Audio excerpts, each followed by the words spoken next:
Konbanwa for our friends from Tokyo. Good afternoon for those following us from Europe. It is a pleasure to introduce the 8th session of our series Living and Working in, which takes place today in Japan after a stop in Senegal and before our next destination, which will be Switzerland. Because of COVID-19 border restrictions, Japan has been isolated for almost 2 years. For foreign students, for interns, but also for expats, it was really difficult to enter the country.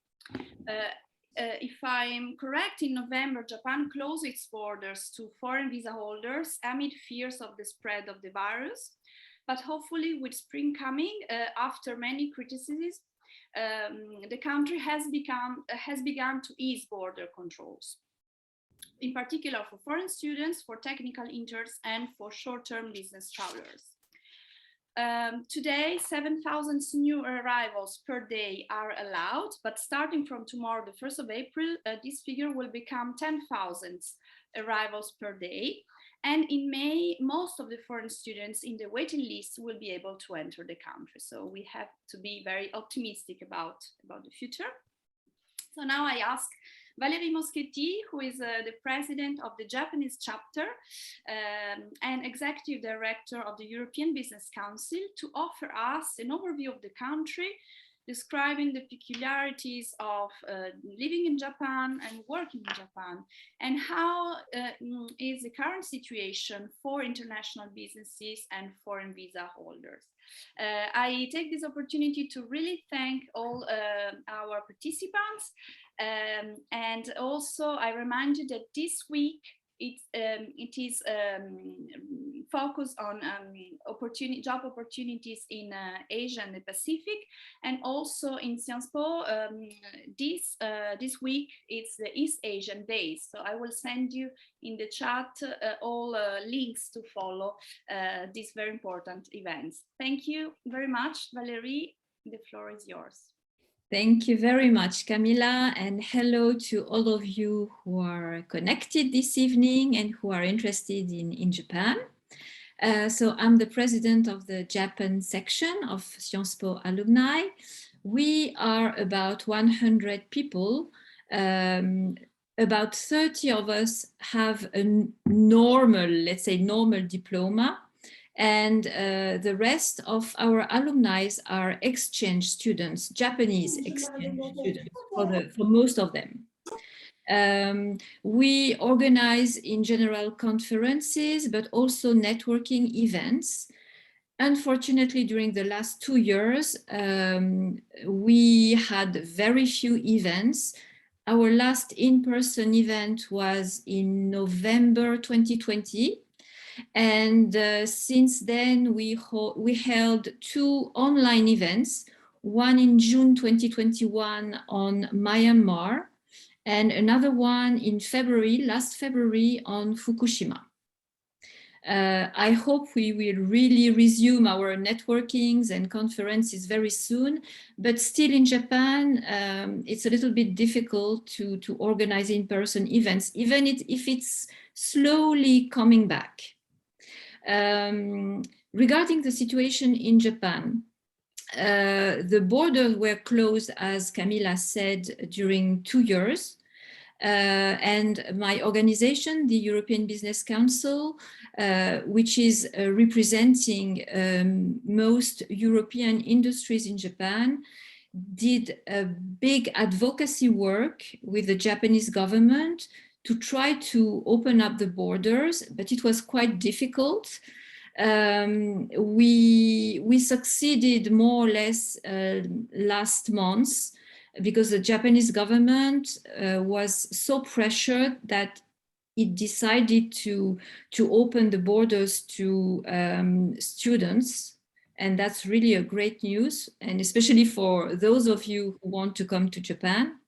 And now new expats are also allowed to come, but still tourists are forbidden.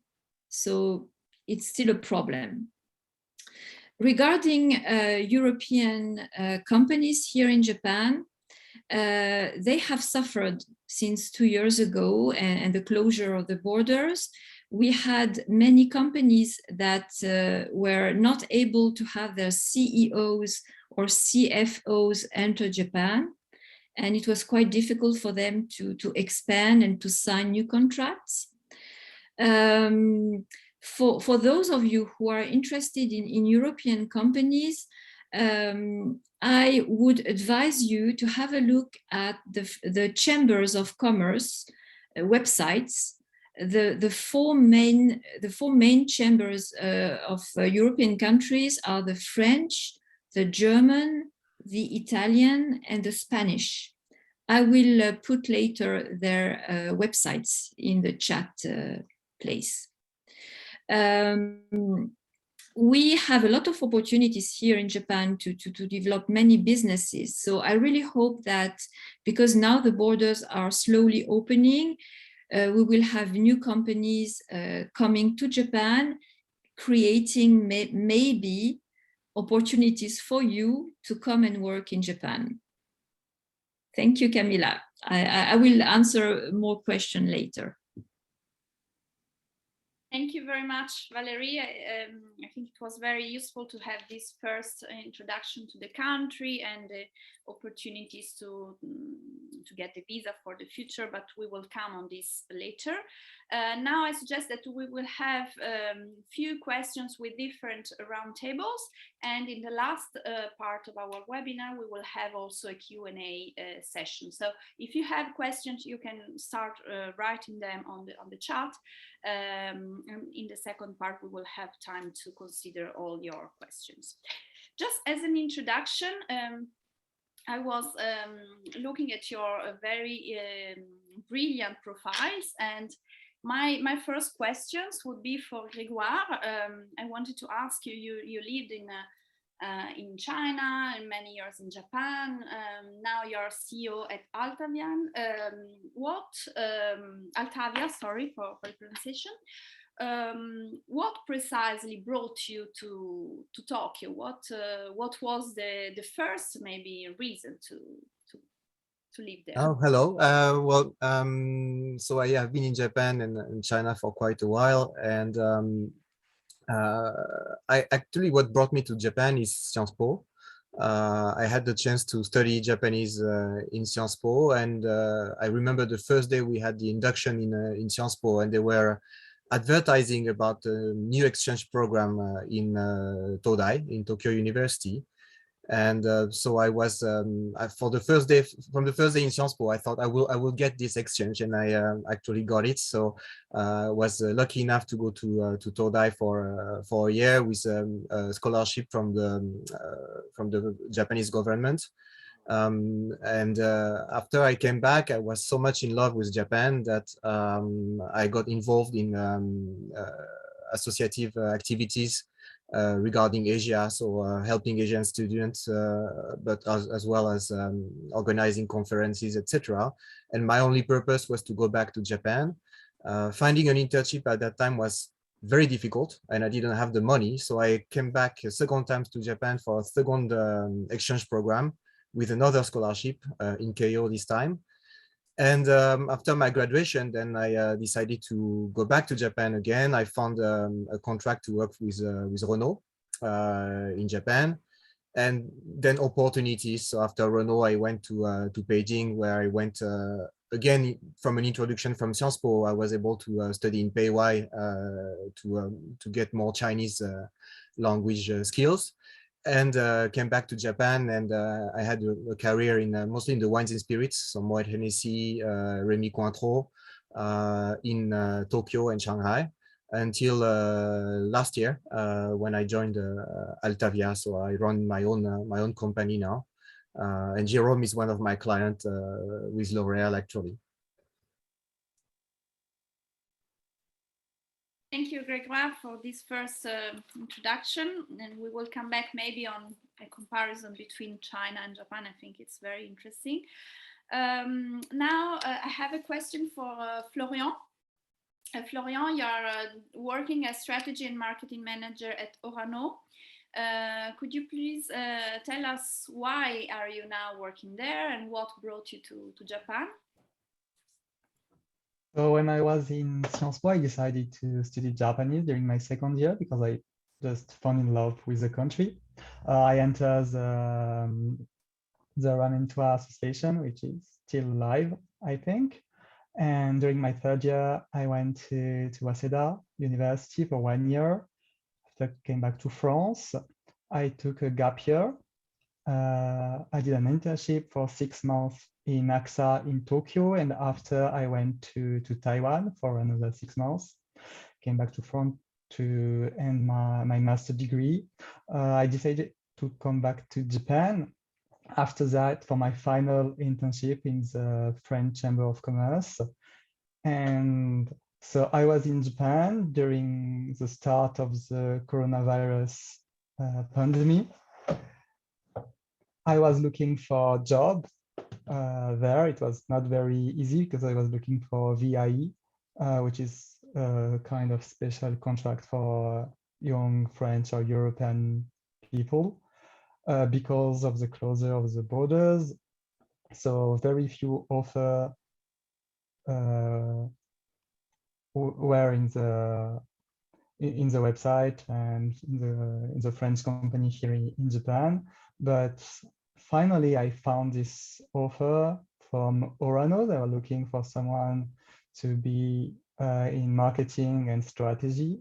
When I was in Sciences Po, I studied finance and strategy, so my profile matched with the demand. So that's why I entered my current company. Thank you, Florian, and congratulations to achieve this opportunity and to realize it in a context which is unprecedented. So yeah, it was very difficult.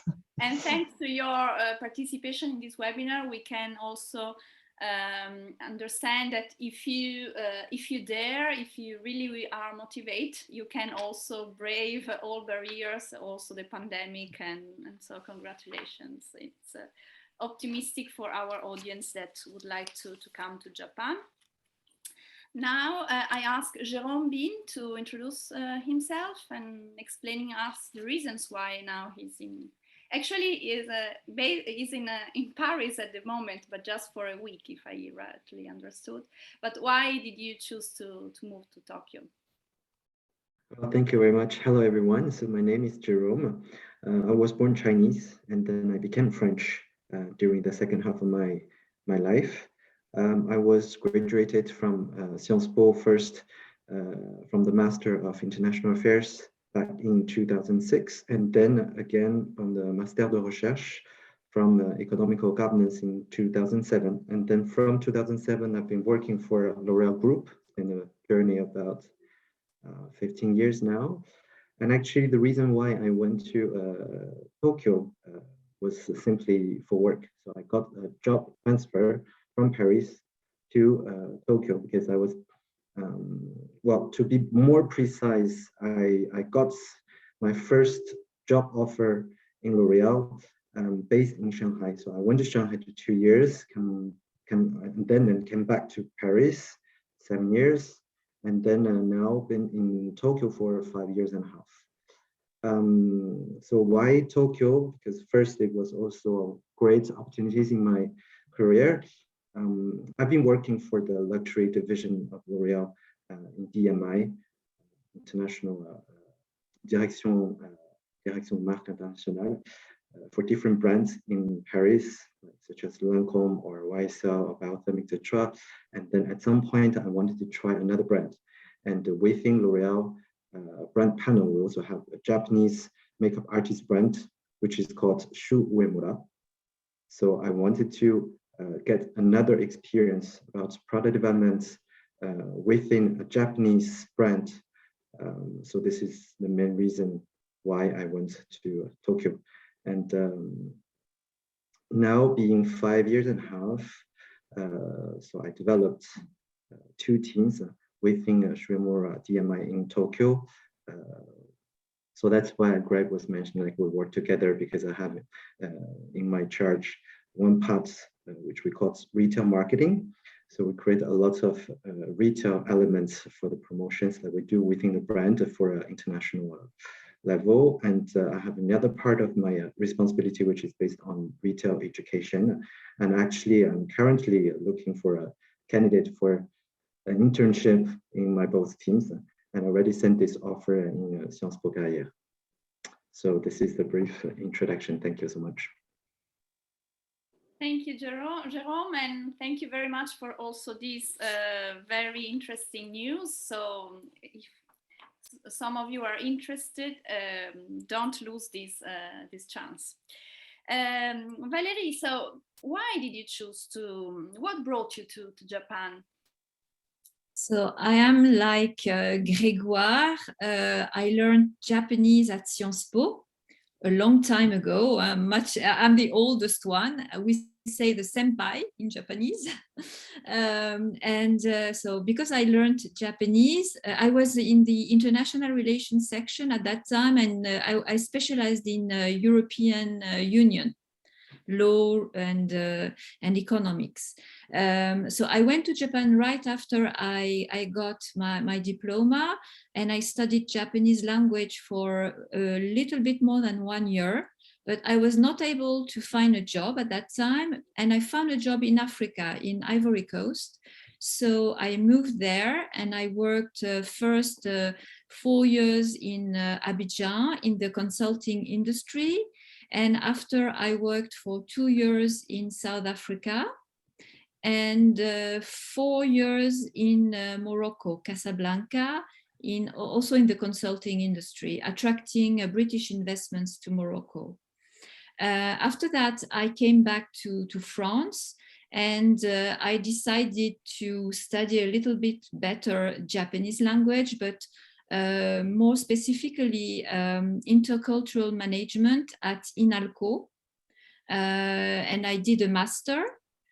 But for my master, I chose to go back to Japan after INALCO to do my research for my my thesis. When I was in Japan, I met many people, and I met somebody in the European embassy who offered me a job, but it was a short-term job for 6 months, and I accepted because, as I told you before, I was a specialist of European Union, so it was a good experience. And after that, through networking, I found another job at the EU-Japan Center for Industrial Cooperation, where I became the director for policy recommendation. And after that, I had another offer in the private sector. And from that moment, in this French group, which was Saint-Gobain, I was more focusing on lobbying and government relations. And now I am the executive director of the European Business Council in Japan.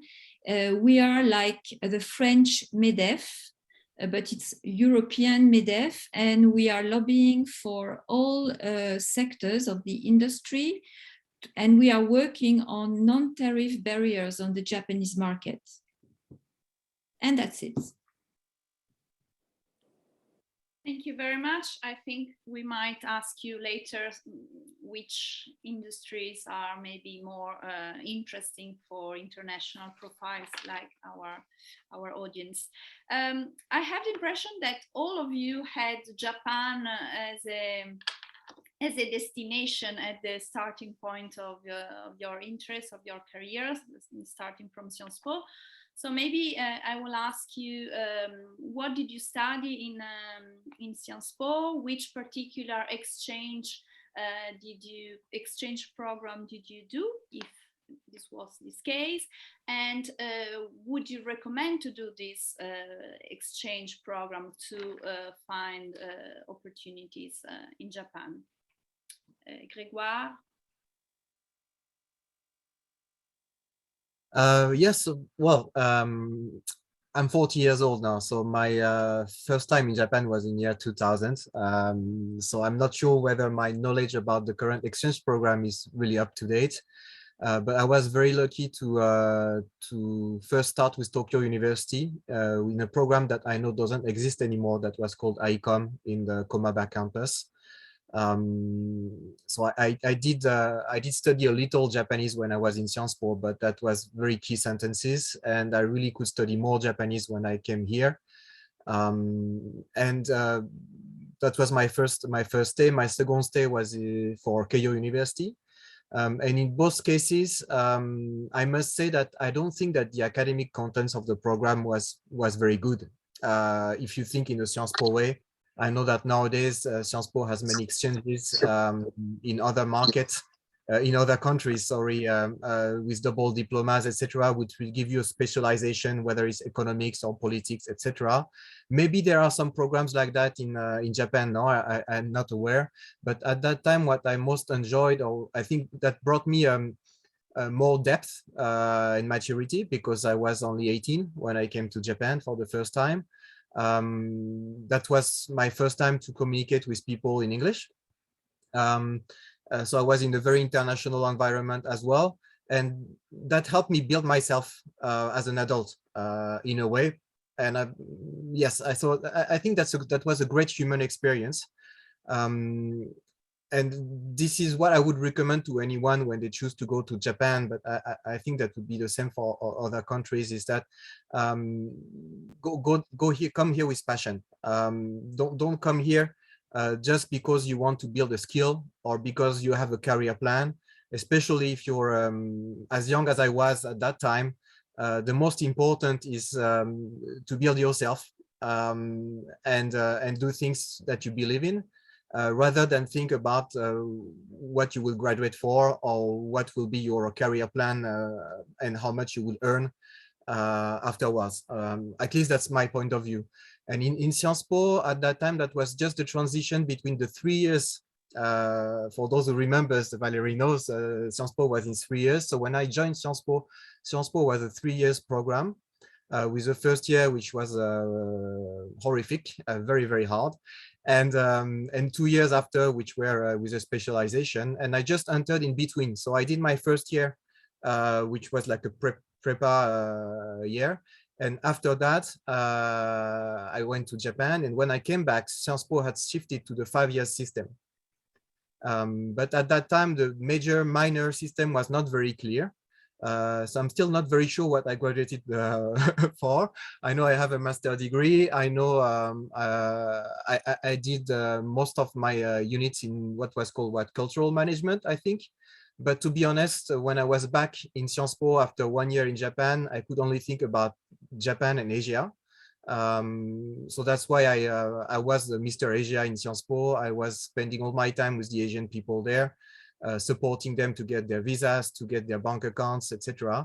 And that was very natural for me to go to a second time to Japan and to find a job in Japan afterwards. I don't know if I answered the question. Very well, thank you, Gregoire. Florian, yes. I will ask you the same question. Basically, if you can precise your, you graduated in 2020, so you have a more recent experience in Sciences Po, and maybe you can explain us about your program, the exchange you did. Yes, so when I entered Sciences Po, it was in 2014. I entered in Paris, so not in Le Havre campus. I was directly in Paris. And for my third year, I was looking to find a place, especially in Japan, because I really wanted to go to Japan. That's why I chose Waseda University, which I recommend a lot if someone wants to go to Japan, because you're inside Tokyo. It's a very good university, especially for the Japanese program, because I did it. I don't know if it's still the case, but in my time, it was 2 programs for Waseda, the normal one and the intensive Japanese one. So thanks to the Japanese program, I could improve a lot of my Japanese skills. And I choose not to stay only with international people, but to meet Japanese, to have Japanese friends. So that was a very good way to understand better the country, the culture, to do some travels. After that, so I came back to France, of course, and I chose to enter in the finance and strategy master because I liked this master, and also I was planning to go back to Japan because I really fell in love with the country. It was one of my major objectives. It's to work for some time in Japan and experience more the way of life. And I thought that this kind of program could help me to find a job here in Japan. I'm not sure it's really the case, but for my side, it was effectively good because I'm here in Tokyo right now. And so, like I said just before, if you're now in France and you plan to go to Japan, I really recommend you to look to the Vivre program. So you have a 1 or 2 years contract here in Japan in a French company, so you can really experience the country. You have some holidays, you have a decent salary. You are in a Japanese but still French environment. So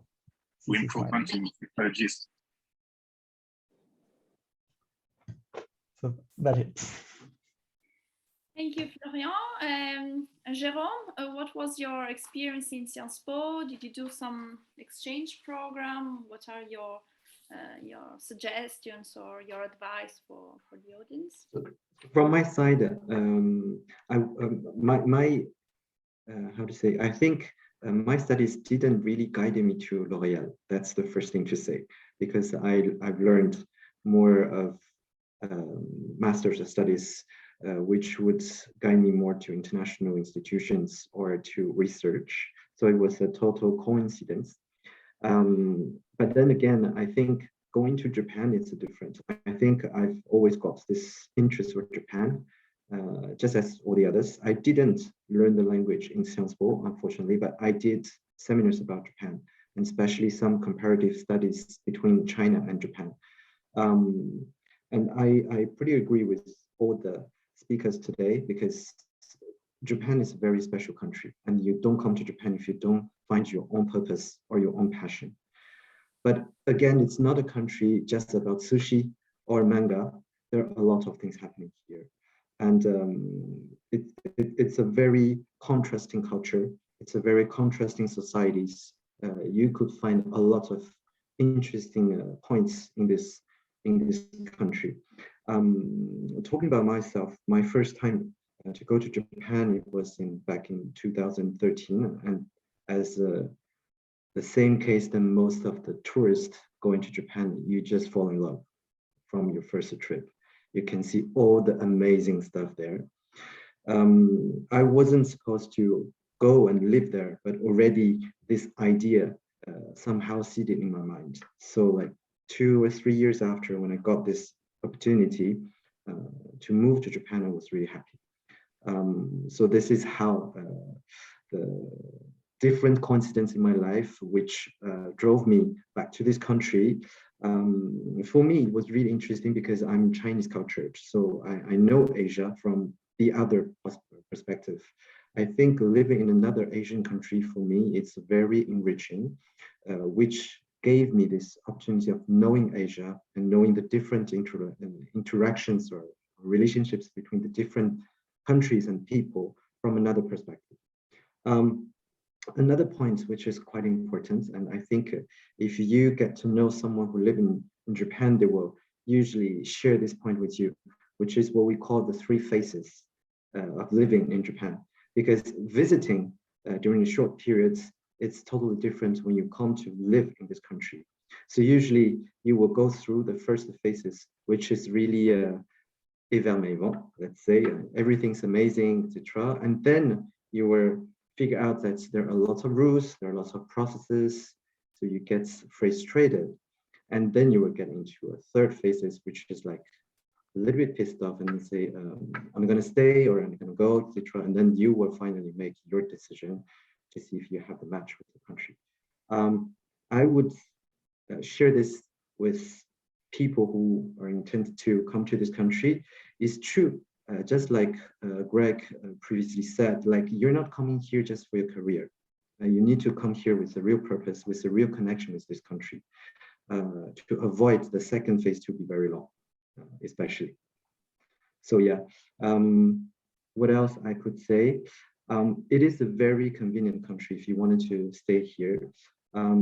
Life is not that expensive, contrarily, especially if you wanted to compare with the living cost in Paris. I don't think Tokyo is especially expensive. There are a lot to do. Right now it's a sakura season, and right before that was ski season. It's the only megalopole in the world where you can access to the sea during summer or to the ski in the winter during a day. So there are lots of interests that you can do if you wanted to come to Tokyo, but of course there's also other interesting places in Tokyo. But for those who wanted to come for a career, I think I'd rather agree with Florian as well. Like if you are not a speaker, a Japanese speaker, perhaps it's better to stay in an international environment for your first career experience. Working in a foreign company and working in a Japanese company may be totally different. Myself, I've been always working for a French company, which helped me to survive there in a way. But yeah, and then later on, once you get used to the country, once you learn this language, once you get to know the people, I think then you can make your own decision if you want to stay or you want to leave. Thank you very much, Jerome. I think it was very useful, very interesting what you said, and I take your attention on two different points: coincidence of life, so the role of hazard in some career paths, and the role of passion. So thank you for all of you highlighting this this point. Valerie, what did you study precisely in Sciences Po, and well, did you do some exchange program? So I studied international relations, especially European Union. I focused on European Union, but at my time, there were no exchange programs. It was really the beginning, so I had no opportunity to come to Japan. So I cannot talk a lot about the benefits of the exchange programs, but because during the past years, I've met a lot of students in exchange, Sciences Po students in exchange, what I can say is I see the benefits of doing these exchanges because it exposes you to another culture. And I think Japan is one of the countries where you arrive, and if you don't speak Japanese, you feel like a real foreigner. You cannot speak, you cannot read, you cannot do anything. And it's a very good experience because when you are back to your country, then you can understand what a real foreigner can feel. So I think it's because in China, more people speak English, or even if they don't speak so much English, they are not shy. In Japan, if they don't speak English, they don't come to you, you know. So it's a very, very special experience. I also agree that you understand when you come to Japan that you need to speak Japanese if you want to work here. It's very important. And another thing is you learn flexibility. If you want to work with Japanese, you have to be able to understand how they behave, how they think, and you have to adapt to be able, never become a Japanese because it's impossible, and anyway, nobody will recognize you as a Japanese. but you can, if you want, you can learn how to think as a Japanese and how to behave as a Japanese, so you can negotiate a little bit better. And that is the importance of learning Japanese language, you know. But never try to be a Japanese. I think it's a bad project, because you will never be considered as a Japanese. And I think, you know, this crisis with the COVID crisis, it showed us, those who are living here for a long time, and I know people who are living here for 40 years already, they understood they will never be Japanese, you know, because at first, from March to November 2020, although you were living and working in Japan, if in March 2020 you were outside of Japan, you were not able to come back because you were not Japanese. And many people realized at that time that they are foreigner and they will always stay foreigner in Japan, although they are here for 50 years, even more. So, you know, it's a very strange experience. And that's what I wanted to say. Thank you, Valerie. You made me curious. Could you please maybe give us some examples about the specific Japanese culture, particular in the professional context, for example, or how to learn to adapt in the Japanese cultural life? So in Japan, you cannot be confrontational. It has to be the consensus. So be careful, never say direct things, or you can say direct things, I cannot say that, but you know, be careful on the way you convey your how can I say, the fact that you are not, you don't agree with somebody else. You cannot say, no, I don't agree with you. You have to convey that in a more diplomatical way. So that is very important. You have also to be careful about keeping the face of your of the person you are working with. So, for example, in a meeting, you must be careful that the person you are working with is not losing its face in front of the others. This is very important. Also, you have to, you know, there is this concept of nemawashi. So before taking a decision, and when you are an expat, sometimes you don't realize that.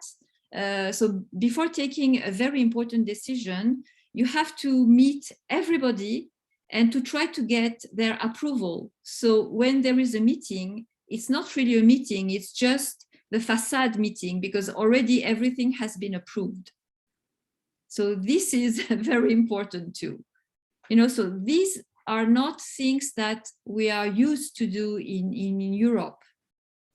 So you learn little by little to try to adapt. Sometimes it's a chance that you are a foreigner, so you don't really comply to all these steps. So you have a kind of freedom, but you have to try to stay in the corporate culture here. Thank you, Valérie. And I don't know if Gregoire, Florian, or Jerome would like to add something on this particular point, the specific Japanese culture and work. And I also have a curiosity, because in Europe we have the impression, or maybe it's just a stereotype, that in Japan working hours are very, very long. So maybe you can give us an overview about your personal experience. How many hours do you work per day? Yes, well, very briefly, because in my case, I've always been working in Japan and 5 years in China as well, but mostly in Japan. So I cannot really compare with how people work in Europe, for instance. But I fully follow Valerie totally on what she said. I think there is here first the work and the life are totally separated. So I understand that in China, for instance, when I was working in China, my team, they would introduce me to their husbands, or they would come to my home to have a drink. They would tell me about their children, etc. In Japan, the private life and the work life are totally separated, and it's very difficult to get to know your colleagues for who they are. It's always work focus. And in terms of work hours, I think it's changing, but change takes time. And people, yes, they work very long hours, but working long hours, I think, exists in many markets, in many countries. I think they work long hours because they think that they are supposed to be in the office for long hours.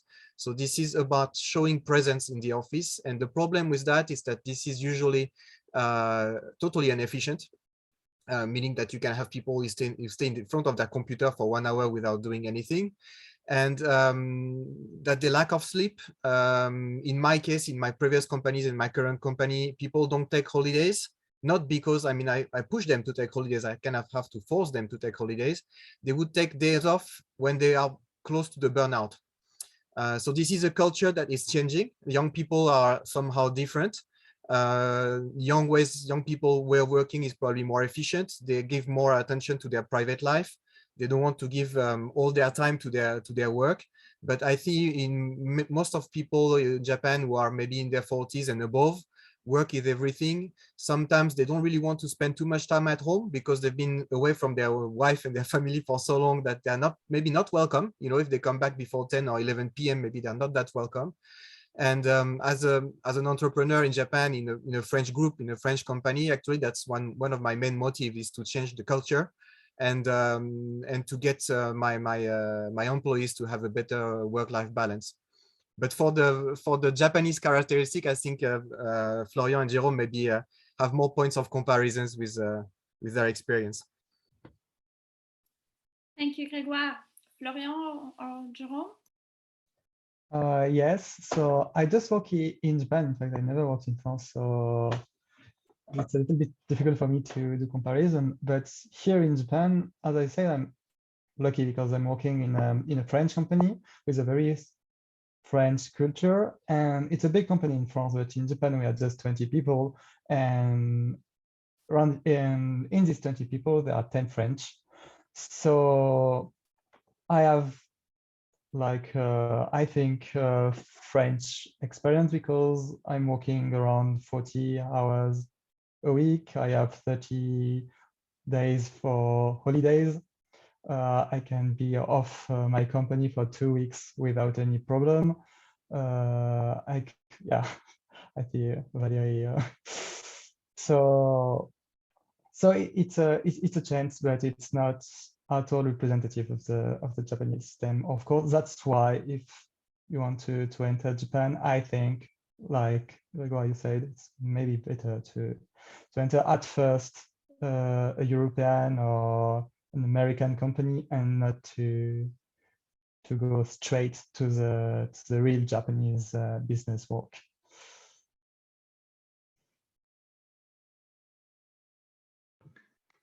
As for me, it's a little bit difficult also to compare because when I was in Paris, you work like hell also in L'Oréal.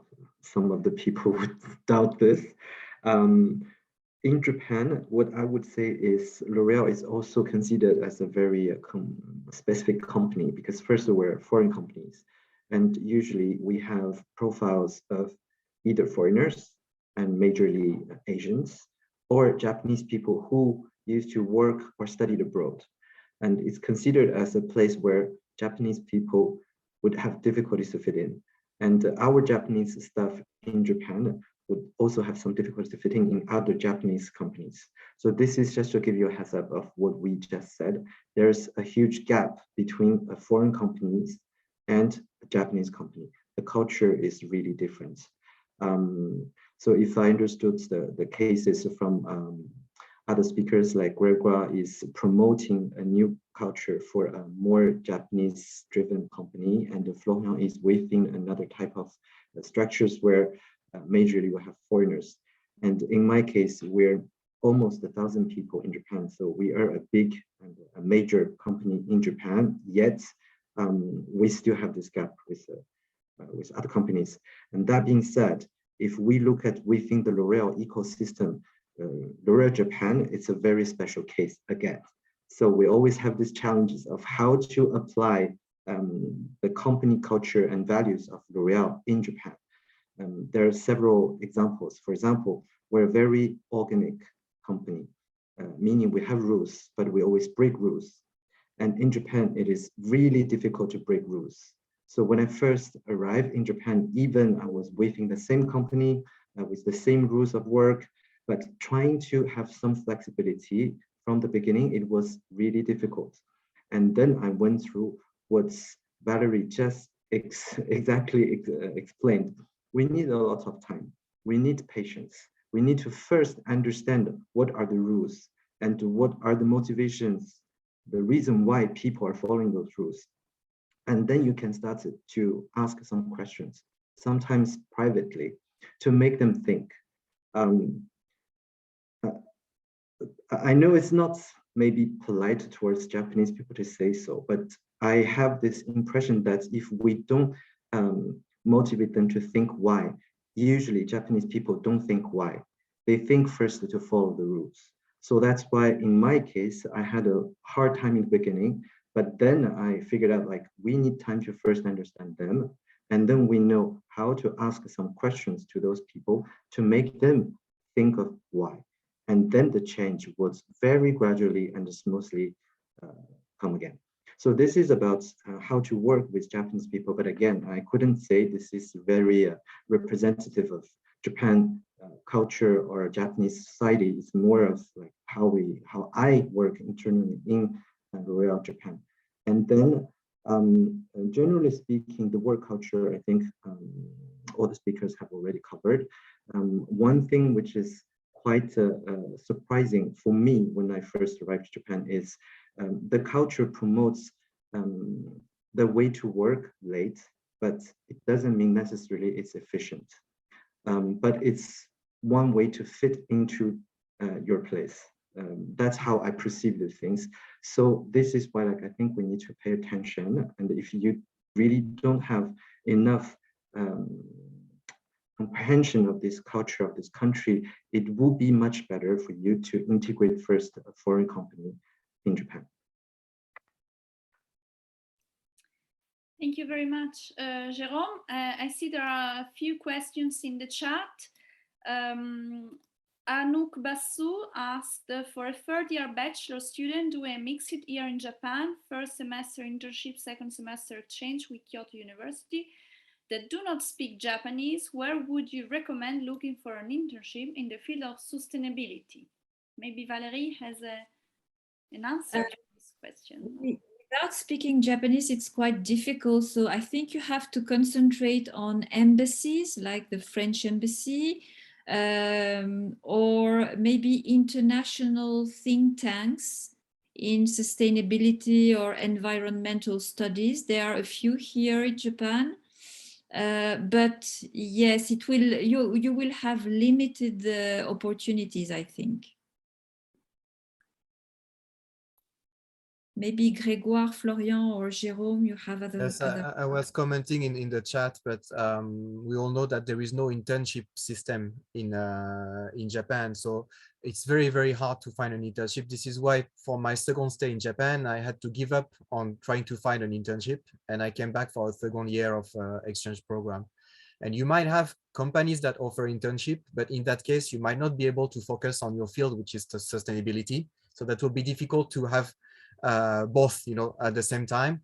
I remember I did an internship at what was the Mission Économique at that time. So that's the French embassy, which was quite interesting because I had to rewrite the guide of implementation for entering companies in Japan. And I think agree with Valerie that maybe that kind of organization will have some missions, short missions that could be interesting, but I'm not sure that would be in the field of sustainability. So maybe you need to think a bit wider in terms of field of internship. But L'Oréal has an internship, but I don't think it's sustainability. Yes, actually, I wanted to ask Jerome if it was possible to offer us an overview about the kind of profile L'Oréal is looking for in general. So yeah, so yeah, I have 2 points to answer to this question. First is it is true that we don't technically speaking have internship in Japan because the law and regulation are different. However, for big groups like L'Oréal or other French group, we do have some bridge from our headquarters in Paris. So for example, usually I get candidates from Paris, and then we will help the candidates to get the visa and so on to be able to come to Japan for a 6 months internship. Then I also do think like not speaking Japanese, it's quite challenging unless you have a very specific talents, like people that I know as foreigner who live in Japan without speaking Japanese. They're usually working in the illustration or IT for those type of very technical type of ground. And for Sciences Po, I think for Sciences Po people, another way is to seek some possibilities into companies who work with other, like foreign companies who work with other foreign companies. For example, like from my side, L'Oréal, as I work in the international headquarters of a brand, so I can offer internship. On the other side, if you work for, let's say, Publicis, perhaps you could also find some interesting internship in terms of project management, etc. I'm not 100% sure, but it's just like another heads up, like how you could find some more opportunities. Then when it comes to the profile, we're a marketing-driven company. So obviously, we welcome first marketing talents to work, especially in the international headquarters. And then we also do have other type of internship, not necessarily in Japan though, but I'm just thinking, like, for example, we sometimes have also a financial type of offers. If it's not an internship, it could be a VIE. Currently, unfortunately, we don't have VIE from my side or from what I know. But really, like, I think having a first experience of living in Japan is definitely a plus for such type of opportunities. Thank you very much, Jerome. Maybe Valerie, you have an overview about the international companies based in Japan, which sectors are more hiring, or which profiles are more requested from your point of view. So from your experience, what have you in these years, what you have witnessed? Recently there is a boom in renewable energy. So there are quite a few European companies coming to Japan. So maybe they could hire, but I think it's always people who will speak Japanese. So for those of you who don't speak Japanese, it will be very difficult. But this sector is hiring quite a lot.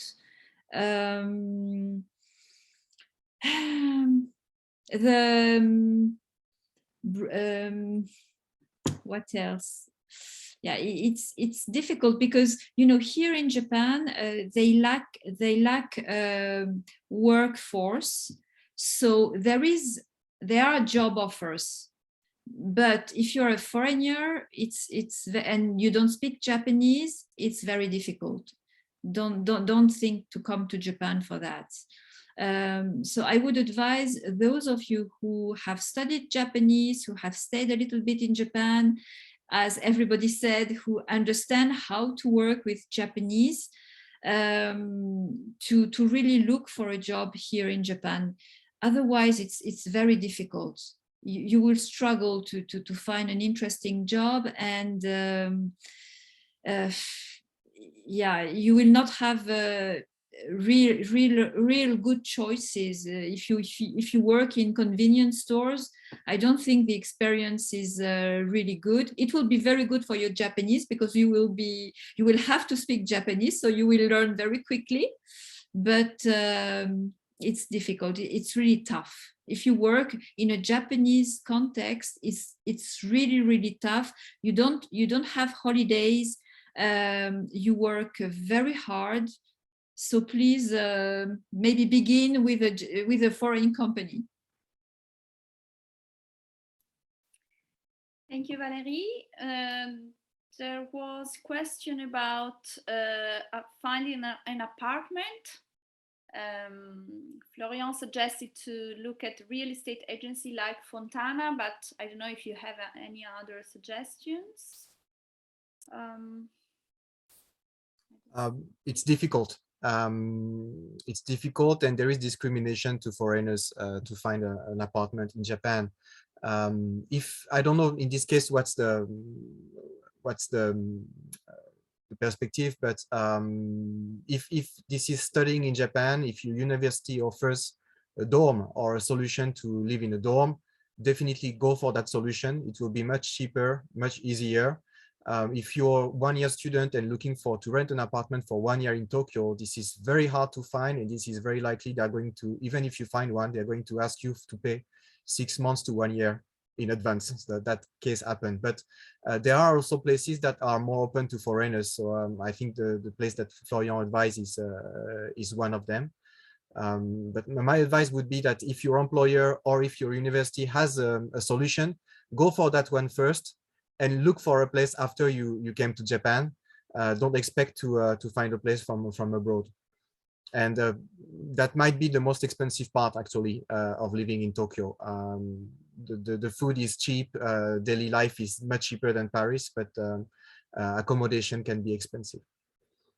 I think you can all add our LinkedIn or so on, and if you have specific cases, we can probably help you and share places on Google Map and tell you what place is good or not. Maybe, Gregoire, I wanted to add, there are some shared apartments also for foreigners. Yes. So maybe it could be a good solution at first. Yeah, I also wanted to add this. So as a student or as a young talent, when you first come to Japan, the easiest way is to find a share house. And you could have a lot on Craigslist, if you don't know this website, which could be a first help of finding apartments. What Gregoire was explaining was like, if you really wanted to rent a house by yourself, keep in mind that you need 6 months of rental. So it is really expensive. While share house will be a much easier and a flexible options for you. If you just tend to stay in Japan for 6 months or 1 year, it's much easier. And usually they don't ask for a very full and difficult process of guarantee, which also could be an obstacle if you wanted to hire for a flat. And if you come long enough and you succeed to find a first working experience, usually your employer would help you to get the flats. Japanese companies sometimes have their own dormitory. It's not a collective dormitory, but they could afford some accommodations.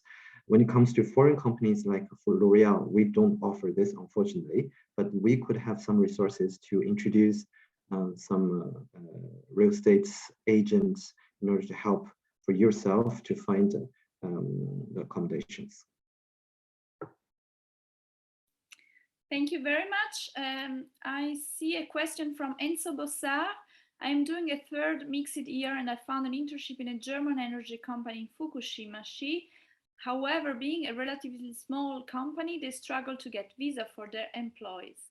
I heard there is a way to extend the student visa to the whole year, the internship being mandatory. Do you happen to know anything about those procedures? Do you have suggestions about visa? This is a very technical question.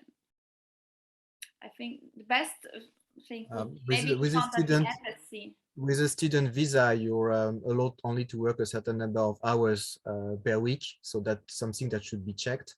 And a student visa, you need to prove, of course, that you're studying. So that would be something to look at with the university or wherever you're studying. I'm a bit surprised that that company is not able to sponsor a visa because my company, we are 12. And so far I sponsored 3 or 4 visas. This is a lot of workload, and you need to provide a lot of confidential paper about the account of your economic about your company. So maybe the reason that company cannot sponsor the visa, hypothetically, might be not that it's difficult for them, but that they don't want to share all the specific financial information of the company to the immigration desk. Thank you, Gregoire.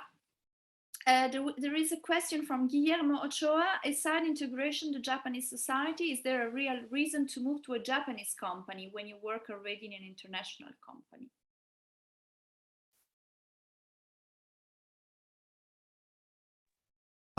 I think it depends on the company, actually. We all work in international environment, and I think this is where we are happy. I think this is very good to work in an international environment or a foreign company, even if you work in Japanese every day, because this is a good way to keep your balance. I think in most cases, there is no big advantage to really work in a Japanese company, unless you're very specialized in the field and you think that you would learn a lot from that. Or some Japanese companies who are really trying to internationalize themselves and to open themselves with more foreigners. You can look at groups like Rakuten, for instance, that hires a lot of foreigners. But that wouldn't come to my mind to target specifically to work in a Japanese company. I don't know if someone else has another answer. But.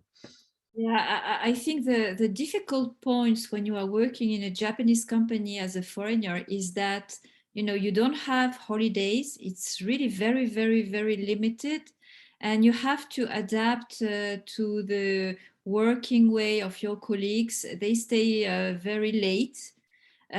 So really, maybe if you are very young and you never worked in another place, maybe it can be a good experience. But most of the foreigners who did that, they changed after 1 year because it's so difficult. You know, you cannot take holidays and go abroad because you don't have enough holidays, because, you know, they allow you only to take 3 days in a row, no more. So, you know, it's very special. Well, I think we will take, since the time is over, we will take the last question from Alexis Romé, the 9-7 rhythm that many people are talking about when referring to work in Japan is very specific to Japanese companies. I saw that one. Usually weekends are free in Japan, so you work from Monday to Friday. And it's 8 hours per day legally. Then you can add some overtime on top of it. But for instance, in my company, my employees have 8 hours per day.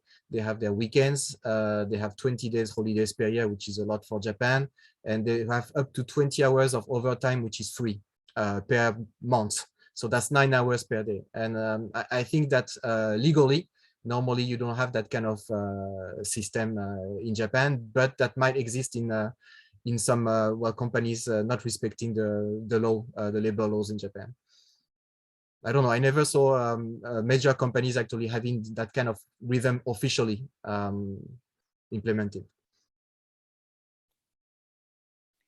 Thank you, Gregoire. Well, I think we have reached the end of this fascinating meeting.